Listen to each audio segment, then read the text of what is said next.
Hoy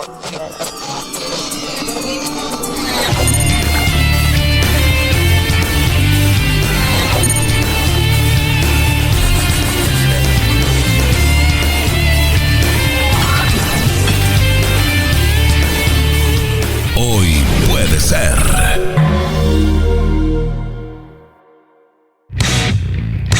Así como cachetazo, baldazo de agua fría, como ustedes lo quieran llamar, situación actual y demás. Acaba de llegar a los estudios de Radio Universidad la persona que nos analiza el contexto político, no solamente local, sino también de toda la región, internacional y demás. Magíster Alberto Martínez del Peso, licenciado en Ciencias Políticas y, por supuesto, docente de nuestra universidad. ¿Cómo estás? Buen día, bienvenido. Bueno, muchas gracias. Hola, profe. ¿Cómo andamos? Bien, todo bien. Hoy venimos. ¿El país? Sí. Como siempre, bien arriba, como la cortina, pero a hablar de cosas que se están cayendo como el consumo.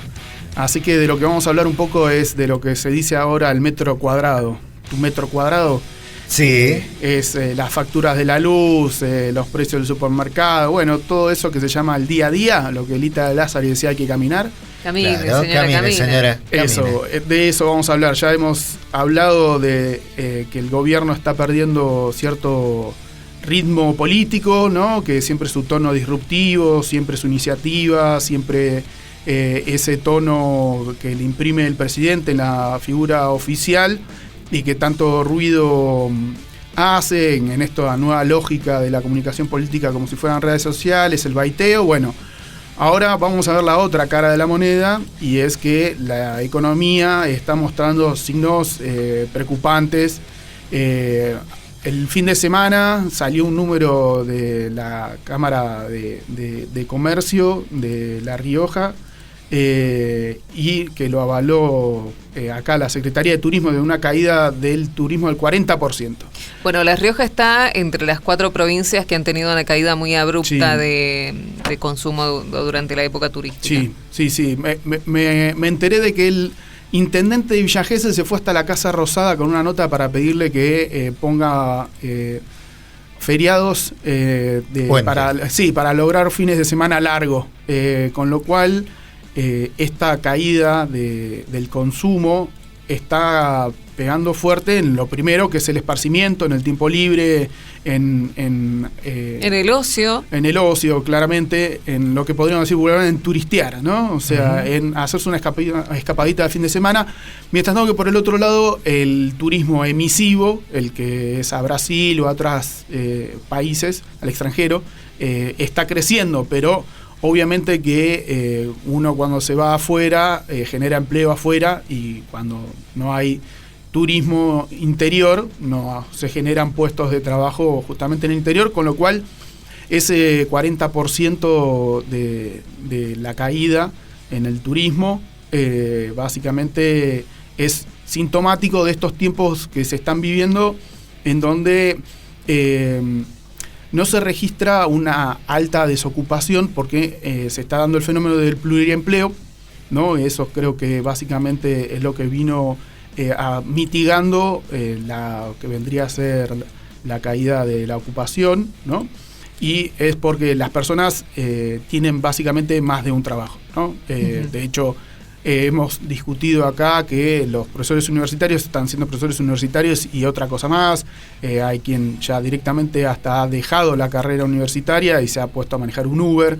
Pero el problema es que ya la economía se estaría resintiendo tanto que ni siquiera teniendo un Uber y dedicando uno horas a una actividad que da un margen rentable para poder llegar a fin de mes, ni siquiera eso ya está pudiendo reemplazar lo otro, ¿no? Empleos formales que perdieron mucho poder adquisitivo, como el nuestro, el de las universidades, con paritaria del 1%. Bueno, eso, el escape era un empleo semiformal, como un emprendimiento en Instagram o algo así. Bueno, ahora hasta la crisis está llegando a ese lugar. Me gusta que hayas mencionado, que hayas empezado esta columna hablando de la situación del turismo, de algunas de las estadísticas que están empezando a develarse, porque también podríamos analizar un poco la situación económica desde ahí, o sea, quienes todavía pueden realizar una escapadita de fin de semana, porque se ha empezado a ver también ese cambio en La Rioja. Sí. Antes teníamos un turismo que, no sé, venía de Santa Fe, de Buenos Aires y demás, uno desde La Rioja podía viajar también a provincias vecinas, oficinas. Ahora se da más bien un movimiento interno. Soy de Chilecito, me voy a la capital. Soy de la capital, me voy a Sanagasta. O sea, me muevo por la provincia. Pero el gasto que han realizado los turistas estas últimas vacaciones de invierno ha sido muy diferente y muy mínimo en relación a lo que se hacía en otras ocasiones. Lo cuentan los mismos emprendedores. Claro. Mucha gente me pregunta el precio, pero no me compra nada. Claro. Y eso que La Rioja es un destino barato. Es decir, lo que sale pasar una noche en un hospedaje no es de los más caros. Pero bueno, ahí entran las subidas en el combustible, por ejemplo, que ya para hacer un traslado uno tiene que andar contando con varios ceros en lo que es el recibo, en el ticket de combustible. Entonces, con subidas en lo que son los costos en general, luz, gas, combustible, los alimentos que han registrado una muy alta suba, estamos en el consumo más bajo de la historia en carne, en un país que la produce. Y los precios no estarían bajando. Siempre es lindo ver cómo se adjetiva y está cayendo la subida, ¿no? Salen esos títulos en donde se desaceleró la caída y entonces uno no entiende bien qué pasó, subió, bajó, paró, frenó. Entonces uno termina como enredado en los titulares, pero si seguía por otras noticias, como por ejemplo que Carrefour se fue de la Argentina, un hipermercado que fue desde finales de los 80, modelo de los 90, recuerdo yo de chiquito. Y que resistió la crisis del 2001, de por 2001, sí. La salida a Carrefour era como una salida así de esparcimiento en los 90, donde uno encontraba un montón de cosas, juguetes, verdulería, todo junto en el mismo lugar. Obviamente eso ya en los 90, y eso tiene de interesante también la historia, ese hipermercado, las cadenas de hipermercado que llegaron en esa época, eliminaban al pequeño almacenero. Uh-huh. Bueno, ahora se está yendo Carrefour. Así que evidentemente ellos saben algo de que esta tendencia de la caída del consumo va a ser permanente.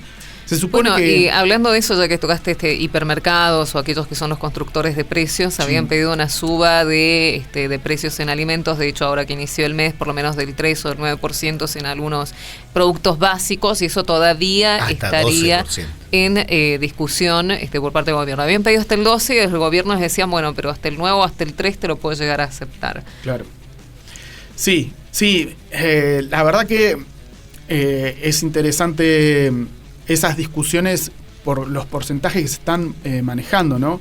El gobierno empezó con una devaluación del 100 y pico % y actualmente el dólar está llegando a 1.300, con lo cual la devaluación continúa. En todo caso, está logrando este gobierno algo que es que no se traslade a precio. Pero, ¿por qué? Bueno, por esto que estamos hablando, no es que se está dando un fenómeno macroeconómico de que las devaluaciones y estas políticas macroeconómicas están logrando que los precios no aumenten, sino que está cayendo el consumo, con lo cual ese es el principal ancla para la caída de los precios. Y eso en principio podría ser una medida antiinflacionaria y estabilizadora de precios, pero lo que se está registrando ahora es que está afectando las vidas de las personas por esta continuidad que dijimos de, bueno, había personas con un trabajo formal que si se quiere le reportaba más o menos y lo completaba con un empleo informal, un emprendimiento. Bueno, cae primero el empleo informal, bueno, ahora está cayendo el informal y como es informal tampoco se puede registrar, entonces estamos viendo caída del consumo, caída de lo que vendría a ser el poder adquisitivo, en lo que vendría a ser también los oferentes de ese consumo, que es que el hipermercado se está yendo, con lo cual uno lo que puede ir viendo es que el mercado está reaccionando a algo que se está volviendo ya no coyuntural, sino estructural. Si no, también lo podríamos complementar o comparar con la situación de la industria nacional. La semana pasada Sindar, por ejemplo, tenía suspendidos entre 500 y 600 operarios por la caída de las ventas en hierro y ellos decían, me conviene más importar desde China para seguir manteniendo precios competitivos y suspender a mis trabajadores para ver cómo me sostengo en esta situación. Y si hablamos de industria, Lumilagro, que era la gran industria nacional en termos y demás, también está importando sus termos desde China. Sí, en un marco en donde justamente está habiendo una guerra comercial a nivel internacional para poder proteger industrias estratégicas como vendría a ser la del acero, la del aluminio, es decir, todo el mundo se está protegiendo a sí mismo, y la Argentina con estas políticas de libre apertura, el fenómeno ahora que se está dando de Shein, o en su momento o de Temu ahora sí. Que ya era antes Amazon, y que ya también los números macroeconómicos mostraban una alta demanda de dólares en el sector turístico de importaciones. Bueno, entonces comprar en Shein tiene sus consecuencias, porque dejas de comprar tu remera por Instagram a un grupito de personas que está con su propio fabricación artesanal y que hacen todo el producto ellos mismos, desde mostrártelo, llevártelo. Bueno, no se puede competir contra Shein, y eso tiene consecuencias en tu metro cuadrado. Si vos tratás de competir con Shein, con tu emprendimiento, no vas a poder, porque la verdad que tiene unos precios increíbles, tiempos también increíbles, cuando estamos hablando de un producto que viene de China. Entonces, esta desregulación total, que es de lo que hablaba el gobierno, ya está empezando a mostrar sus consecuencias desde, como decías bien vos, actores económicos muy importantes, muy tradicionales, o sea, que hace décadas que están en la Argentina, están directamente pasan de exportar a importar, lo cual eso en parte también ha ocurrido en otros momentos de la historia argentina, en los 70, la famosa película Plata Dulce, en donde hasta ahora está volviendo a aparecer pequeños videos en donde una persona que fabricaba heladeras, si mal no recuerdo, se pone una financiera y le dice a su socio que hay que cerrar, y ahí se presta la discusión. Entonces, tenemos estos actores económicos muy grandes, de trabajadores formales, de empleo genuino, como se habla, pero también está cayendo el empleo informal, el tachero, el que tiene un Uber, y principalmente esto que se había generado en la pandemia, que es estos microemprendimientos que el aislamiento había planteado ciertos beneficios. Por ejemplo, Amazon fue una de las empresas que más creció, Mercado Libre en la pandemia, al no poder circular, estos tipos de servicios fueron muy convenientes. Hubo también una reconversión, ¿no? Los restaurantes tenían que, por ejemplo, mandar la comida y no podían recibir personas en el salón, obviamente. Entonces ahí había una persona que entraba como intermediario, ¿no? Estas plataformas que te llevaban desde el restaurante a tu casa para que puedas comer. Entonces hubo un crecimiento, y eso también representó un desafío para la clase política, y ahí me parece también donde caló lo de la casta, en donde este pluriempleo visualizó de que había una salida por ese lado, y fue uno de los principales votantes de Milei. Esta economía de plataforma, que ahora está siendo la que más está sufriendo, se está dando este fenómeno nuevo en donde personas que tienen un emprendimiento y que están acostumbradas a una comunicación mediante Reels, están empezando ya no a vender sus productos, sino diciendo de que están en crisis. Entonces hay personas que literalmente se filman diciendo que están mal económicamente. Entonces ahí tenemos un síntoma de que el mercado, tanto a nivel de los grandes como de los chicos, se está resintiendo, y está habiendo una conversión de quien producía o exportaba a gran escala o a pequeña, ya no lo está pudiendo hacer, y está ganando las importaciones, con las consecuencias que eso sobretrae. O sea, que no es algo que no sepamos tampoco, ¿no? Porque es algo que vamos repitiendo, yo diría por lo menos cada 25 o 30 años la Argentina repite exactamente el mismo modelo, que no funciona. Recién mencionabas la película esta Plata Dulce, recuerdo para los que le gustan la comedia argentina, 100 veces no debo, gran película argentina, también que trata acerca de esto, o una gran película argentina del 2004 que retrata lo que ha sido la crisis del 2001, que es Buena Vida Delivery. Claro. Sí, el capitalismo nos está ofreciendo cada vez salidas más espontáneas, pero también más efímeras. Y si a eso le ponemos las las características actuales del capitalismo que China está generando, que ya lo hemos hablado, lo hemos visto, no se puede competir porque las importaciones terminan copando todo y este gobierno lo favoreció. Al principio habían dado básicamente como supuestamente que volvían las cuotas sin interés. Ahí se dio un fenómeno que era que las personas de a pie, ¿no? El ciudadano común, empezó a pagar los costos de los alimentos con tarjeta de crédito. Y ahora uno de los datos que también son sintomáticos de la caída del consumo y de la crisis económicas es la cantidad de mora que hay en los pagos de tarjeta de crédito.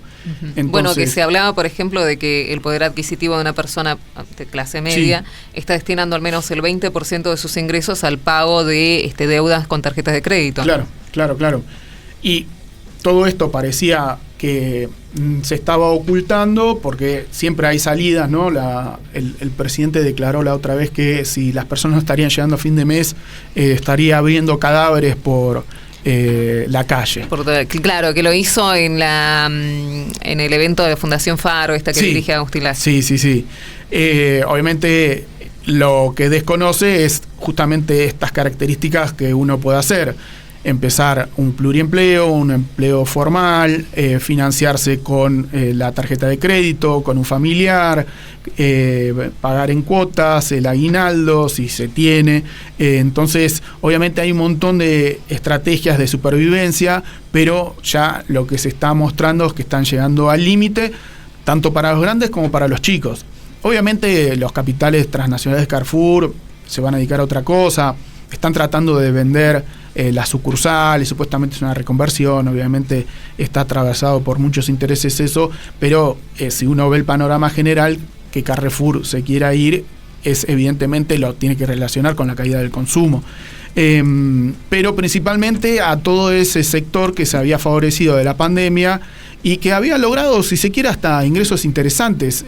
Aquel que pedaleaba o que hacía de intermediario entre un servicio y otro, o un servicio y una demanda, había sido bastante rentable y sofisticado, pero estás agarrado de los vaivenes de lo que vendría a ser la competencia internacional y principalmente de la macroeconomía, porque no se para de devaluar el peso, con lo cual cae el poder adquisitivo, con lo cual cae el consumo, y entonces ahí se empieza a resentir el círculo virtuoso de lo que es el mercado interno. Es que quizás lo que no evaluó quien dependía de la economía informal, que, o sea, no estamos a favor ni de la precarización ni de que esta economía informal exista como tal, pero existía el que estaba habituado a subsistir de la economía informal, dependía fuertemente de quienes estaban formalizados, que no eran tantos tampoco en Argentina.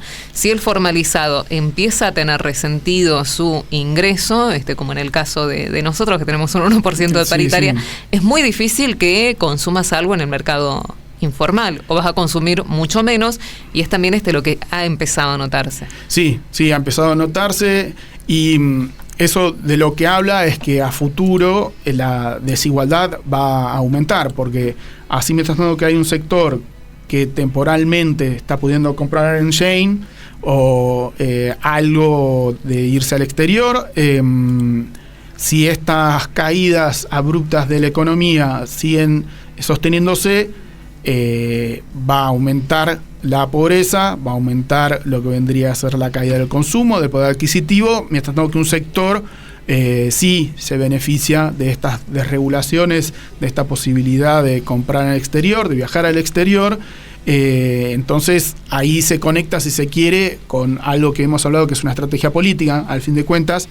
Este cambio del mercado estructural lo que busca es consolidar una minoría intensa que es la que tiene un mayor poder adquisitivo, si se quiere hasta los ricos, que junte un 30% del caudal de votos y entonces el resto no importa, porque, y esto si se quiere es uno de los puntos de la columna, se supone que políticamente cada gobierno que registra una caída de los salarios pierde las elecciones, ¿no? Eso es como, por ejemplo, unos grandes diagnósticos de la derrota del gobierno anterior, de trabajadores pobres, ¿no? Se decía, un gobierno peronista con trabajadores pobres. Bueno, entonces, ¿qué está haciendo el gobierno? Seguramente registra y sabe muy bien que se está dando esta caída del consumo, del poder adquisitivo, del aumento del desempleo, pero su estrategia está haciendo consolidarse con quienes sí se están beneficiando con viajar al exterior, por poder comprar dólares, por comprar en el exterior, como decimos, por poder pagar las cuotas de la tarjeta de crédito, y entonces consolidar un núcleo duro de un 30% que se favorezca de este fenómeno.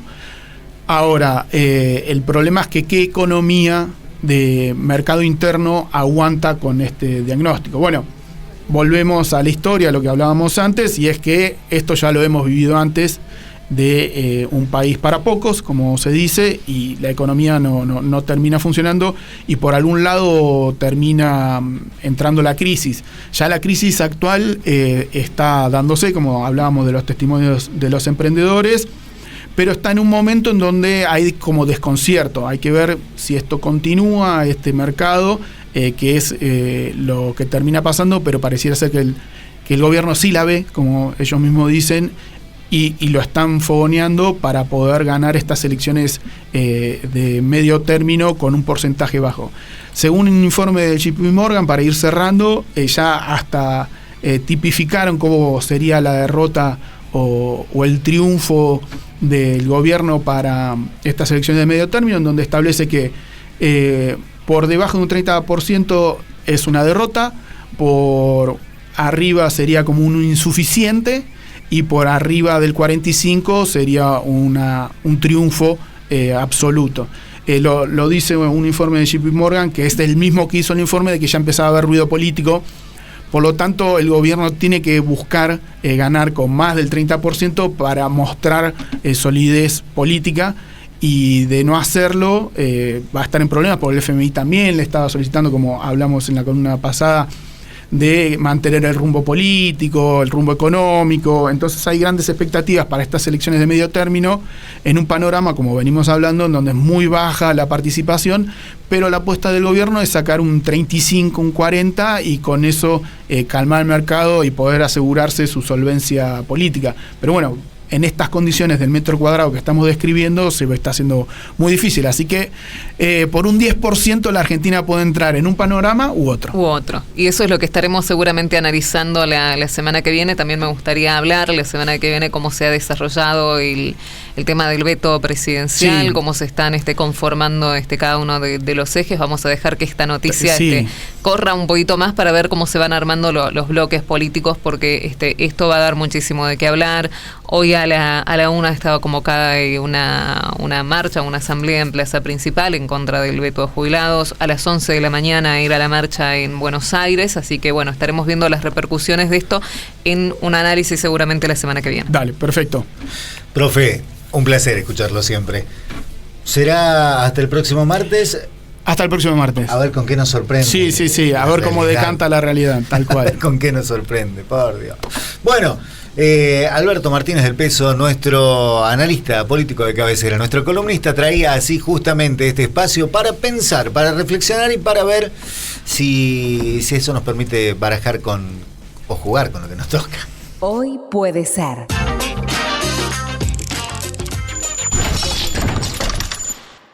Porque lo que traiga el día depende de vos.